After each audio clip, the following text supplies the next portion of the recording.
7. Project Sunshine. In the 1950s, secret studies classified as Project Sunshine were carried out in both the United States and Britain to measure the effects of radioactive fallout on human subjects, particularly regarding the absorption of radioactive strontium-90 thanks to nuclear testing. Shockingly, over 1,500 cadavers, including those of babies, were retrieved from various countries to conduct these studies. Recent revelations have brought to light the unethical and covert nature of these experiments, prompting investigations and massive public outrage. Australian authorities launched an investigation after reports came out that Australian baby samples were sent in for Project Sunshine without parental consent. Similarly, in Hong Kong, which used to be a British colony up until 1997, an inquiry was initiated following reports that British scientists took children's bodies from hospitals and sent bones to the US for classified nuclear experiments. Project Sunshine, conducted by the US Department of Energy and the UK Atomic Energy Authority, had a goal to study the absorption of strontium-90 in human tissue, specifically bones. Classified documents released back in 1995 revealed that scientists were well aware of the questionable ethical and legal basis of their research. The difficulty in obtaining human samples led to the acknowledgement of great gaps in the project's results, with one scientist even referring to the need for body snatching in order to properly conduct enough testing. For parents who unknowingly participated in the research, the experience was harrowing to say the least. A British mother remembered how her stillborn baby's legs were taken off without her consent, preventing her from dressing her daughter for the funeral. Despite several media reports about infant cadavers being sent to the United States for Project Sunshine, official investigations have been lacking up until now. But recent scrutiny has led to investigations into past practices. British and Canadian involvement has also been acknowledged, but the limited records have greatly complicated the process. The sheer volume of records and the passage of time make these investigations difficult, prompting countries involved to confront their roles in these unsettling studies. The legacy of Project Sunshine highlights the ethical boundaries crossed during the Cold War era, shedding some light on the lengths governments went to in the pursuit of scientific knowledge, even at the expense of human dignity and consent. 6. Track 61. Grand Central Terminal, an iconic New York City landmark, has more than a few secrets. Built in 1913 with the Vanderbilt family's wealth, it boasts lavish hidden gems like the Campbell Apartment, a few glass catwalks, and a spiral staircase. But one of its most intriguing secrets is called Track 61, a private rail passage leading to a platform that was never meant for regular passenger use. This secret track had a specific purpose, allowing presidents discreet access to the famous Waldorf Astoria Hotel, which is located on the Grand Central lots. During the hotel's construction back in 1929, a freight elevator was made to directly connect with the Grand Central tracks. This elevator replaced an underground powerhouse that once supplied steam to the terminal and facilitated private train car rides for dignitaries.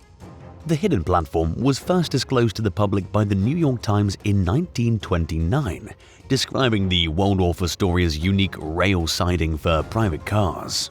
Rich and important individuals were able to direct their private train cars to Track 61, allowing them to exit onto an underground platform and take an elevator up to the Waldorf Astoria's basement.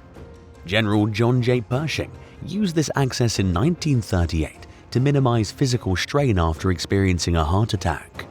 Track 61's most notable regular visitor was President Franklin D. Roosevelt, who used it to keep his paralysis out of the public's view. FDR's special train car, fitted with thick steel and bulletproof glass, moved him around in an armor-plated Pierce Arrow limousine. The 6-foot-wide freight elevator carried both FDR and his car to the hotel's garage.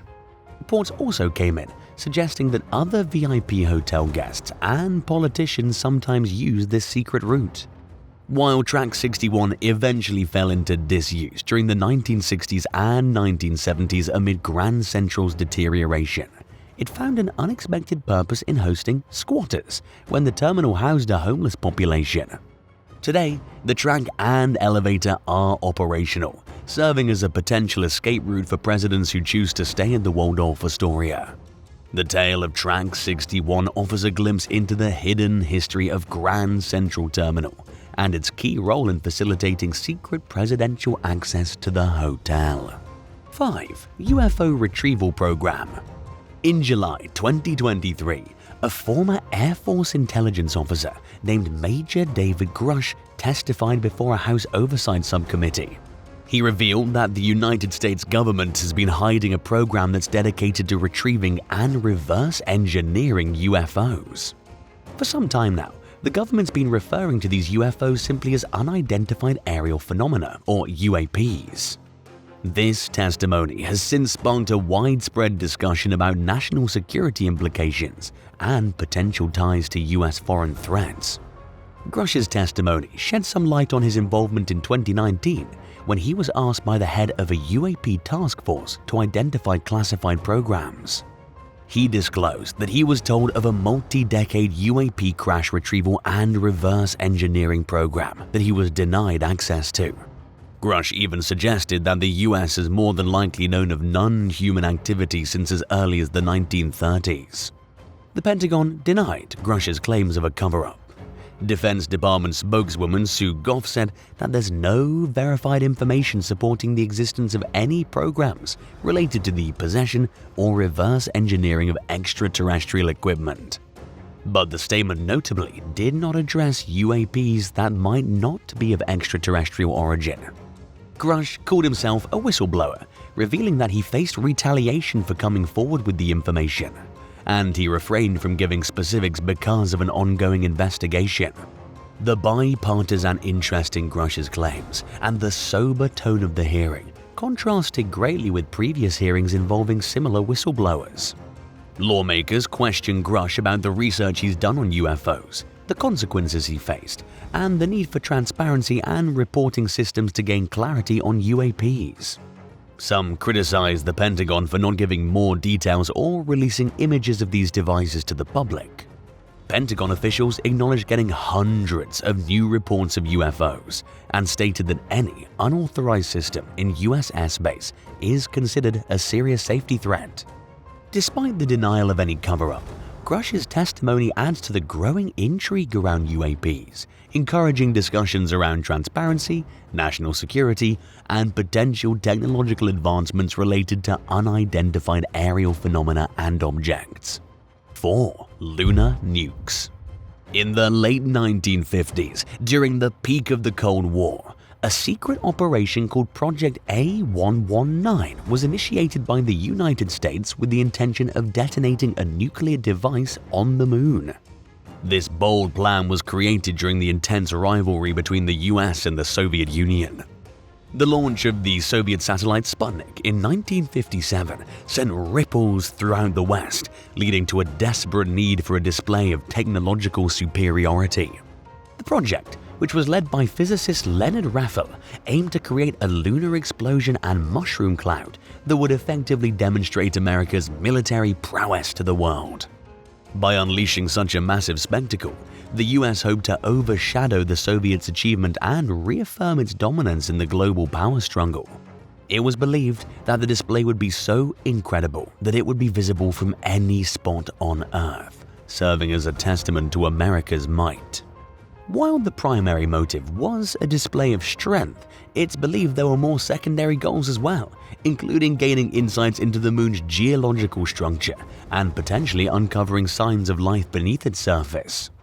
Project A119's feasibility study, which was eventually declassified in 2000, revealed that a lunar detonation was technically achievable, but the project never advanced beyond this stage.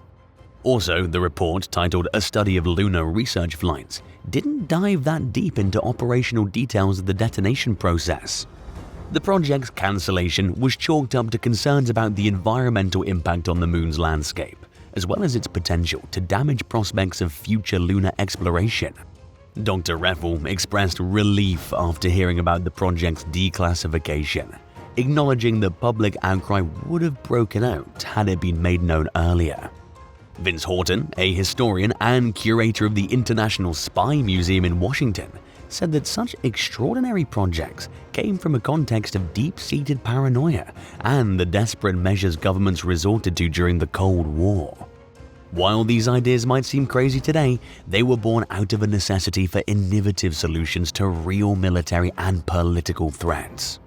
These secret initiatives exemplify the intelligence community's role in envisioning unconventional measures to safeguard national interests and prevent unwelcome foreign surprises. In hindsight, the Moon managed to escape this drastic intervention, and Project A119 remains a testament to the lengths governments were willing to go to showcase their might and outmaneuver their rivals during the Cold War era. What do you think the consequences would have been if actually America detonated a nuke on the Moon? Let us know in the comments down below, and while you're at it, subscribe to the channel. 3. Operation Northwoods. During the early 1960s, a secret military operation called Operation Northwoods was devised by America's top military leaders. It aimed to employ acts of terrorism, including killing innocent people within US cities. The intention behind this scheme was to foster public support for a war against Cuba, where Fidel Castro had become a communist leader.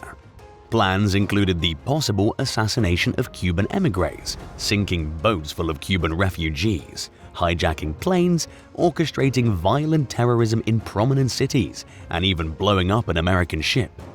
The goal was to manipulate the public and international sentiment, gathering support for the removal of Castro. These shocking revelations were revealed in James Bamford's book, Body of Secrets, looking into the history of the National Security Agency. The Joint Chiefs of Staff thought of these plans, seeking President Kennedy's approval. The plans received the approval of all Joint Chiefs and were presented to the Defense Secretary at the time, Robert McNamara, in 1962. But thankfully, they were rejected by the civilian leadership and remained classified for almost 40 years thanks to the sheer embarrassment they caused. Bamford's research highlights that the military leadership's desperation to cast out Castro led to such sinister plans. The Bay of Pigs invasion's failure intensified their resolve to assert American dominance. And by engineering a pretext for war, the military aimed to win over international and public support for an invasion, despite the lack of enthusiasm among both the American and Cuban populace. The proposal even considered using astronaut John Glenn's potential death in a rocket explosion as a pretext for war, after claiming Cuba's responsibility. The documents reflect the extent of military corruption and the lengths the Joint Chiefs were willing to go to deceive the public and cause conflict. Operation Northwoods exemplifies the extremes to which the government was prepared to sink to during the Cold War. This covert initiative serves as a reminder of how intelligence agencies could employ unconventional tactics to manipulate public perceptions, protect national interests, and maintain dominance during a period of intense political rivalry. 2. The bunker beneath the Greenbrier Resort. Hidden inside the mountains of West Virginia, there's a secret relic from the Cold War era. A massive fallout shelter designed to hold all 535 members of the US Congress. Tucked under the West Virginia wing of the Greenbrier Resort, this top-secret bunker was built during President Eisenhower's tenure. Recently, the Today Show had the exclusive opportunity to explore the hidden sanctuary and shed some light on its interesting history. The 112,544 square foot bunker, which once functioned as a classified US government relocation facility, was the focus of the Today Show's live broadcast. The crew spoke with Greenbrier ambassador Frank Mosley, who's been associated with the resort for almost 6 decades, reflecting on the property's evolution over time. Greenbrier historian Bob Conti shared how the bunker managed to stay secret and highlighted its capacity to accommodate Congress. The Today Show team even accessed areas of the bunker that were off limits to cameras, and their exclusive footage unveiled the bunker's infrastructure that supported the day-to-day life of its occupants. Built in 1961 and hidden 720 feet within the hillside of the Greenbrier Resort, the bunker marked the end of a project shrouded in secrecy. It remained operational during the Eisenhower era, offering a range of facilities. It had 4 discrete entrances, including one that led to the Greenbrier's main building. It also had a 25-ton blast door that required a measly 50 pounds of pressure to open. The bunker was complete with decontamination chambers, dormitories capable of housing over 1,100 individuals, and a power plant with water purification systems and large fuel reserves. But that's not all. There was a communication section with television facilities, medical amenities, as well as a dining area, meeting rooms, and more. Throughout its 3-decade active period, the bunker saw constant technological updates to ensure its emergency readiness. And the facility's hidden location was a key element of it remaining undisclosed for over 30 years. In 1992, the Washington Post exposed the bunker's existence, leading to the end of the US government's lease agreement with the Greenbrier. In 1995, the resort began offering guided tours of this historic Cold War relic. Today, visitors have the chance to explore the once secret bunker and gain insight into its fascinating history. 1. Spying on journalists. For 15 years, Jim Scott, a retired Navy public relations official, has been pursuing information about Project Mockingbird, a secret CIA wiretapping operation during the 1960s that targeted his father, Paul J. Scott. While the CIA released a few documents in 2020, a significant portion of the wiretap transcripts was still classified. And despite being told by the CIA that the case was closed, Scott's persistence led him to write an open letter to CIA Director William J. Burns. He begged for a reopening of the case and suggested the help of CIA Chief Historian David Robarge and his team. Project Mockingbird is a noteworthy episode in the history of government surveillance, particularly related to information leaks. It was among the earliest and most invasive leak investigations carried out by the CIA. The operation targeted Paul Scott and his partner Colonel Robert S. Allen, who co-authored Washington Merry-Go-Round with Drew Pearson. The articles by the Allen-Scott Report about the Cuban Missile Crisis reportedly led to Attorney General Robert F. Kennedy's request for CIA Director John McCone to wiretap their offices and homes. Jim Scott's belief is that Project Mockingbird was successful, uncovering confidential sources within members of Congress, executive branch figures, and former CIA officials. This operation was just one of several CIA efforts aimed at identifying confidential sources within the media. The other targets included reporters like Michael Gedler and Jack Anderson, as well as a CIA officer named Victor Marchetti. The case of Project Mockingbird is significant since it predates the legal reforms of the late 1970s, which brought leak investigations under jurisdiction of the Justice Department. These reforms criminalized unauthorized national defense secret disclosures and resulted in a surge of leak-related criminal cases against journalistic sources. Burns' personal involvement in revisiting Project Mockingbird is noteworthy, since it offers the potential for increased transparency within the whole of the intelligence community. And, if successful, this endeavor could shed light on an unfortunate chapter in history, contributing to a more open understanding of past government activities. What other secrets do you think our government's keeping from us? Let us know in the comments down below. And if you enjoyed this video, be sure to leave a like and subscribe to the channel. Thank you so much for watching, and we'll see you in the next one.